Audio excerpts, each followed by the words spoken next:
Hello everyone, let's talk about the note choice over 4/7 chord in A blues. So let's take a look real quick at the chord tones of D7 again. So D, F sharp, A, C, and then E, G, and then B. Alright, so these are the tensions. Alright, so for D7 chord, the 4/7 in the blues, we are mostly going to stick to A blues scale. So that is A, flat 3, D, a 4th, flat 5, and then 5th, and then a flat 7. If you look at the chord tones of D7 and compare to A blues scale, you would see the A blues scale lacks a couple notes. So let's compare it. Okay, so D7, do we have D here? We have the D note. We have D. Okay, so we're good. F sharp, we don't have it. A, we do. C, yes, we have it here. Do we have E? Yes, we have G. And we don't have B. All right, so we're missing out two notes.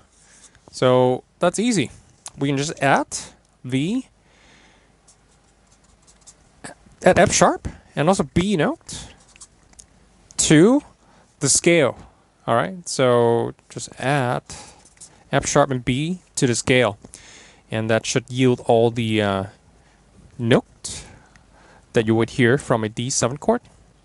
All right, with tensions.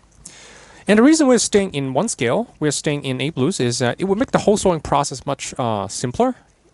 It allows us to have a smooth transition between A7 and D7. So imagine having to change scale when you go from A7 to D7. That would be a hassle. Of course, that concept is actually quite common. It's called the chord tone soloing or chord scale theory, meaning that for each different chord, you will play a different scale. In blues, however,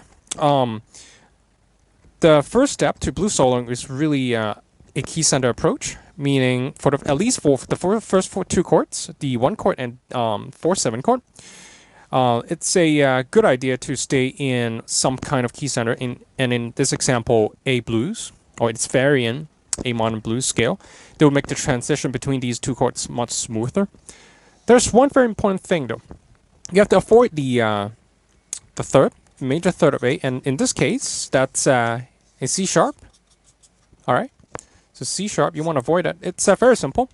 D is our bass right now. It basically clashes with the C sharp plus whoa, what's happening here? Much better. All right. It clashes with C sharp. All right, there's a clash. All right. And it produces that major 7 sound that we don't really want. So, all right,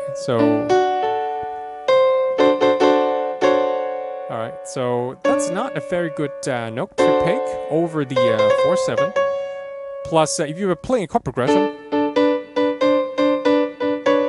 that kind of sounds like okay, if you're playing over a 5th, that kind of makes it sound like a major 7 chord, which we really don't want here, okay? So we generally avoid C sharp in here. All right. So in the next video, we're gonna take a look at a lick that would exemplify this sound. I mean the proper sound over D7. So to recap, over the 4/7 chord, play A blues. You add F sharp, you add B, a 4 C sharp, which is the third of A. Okay.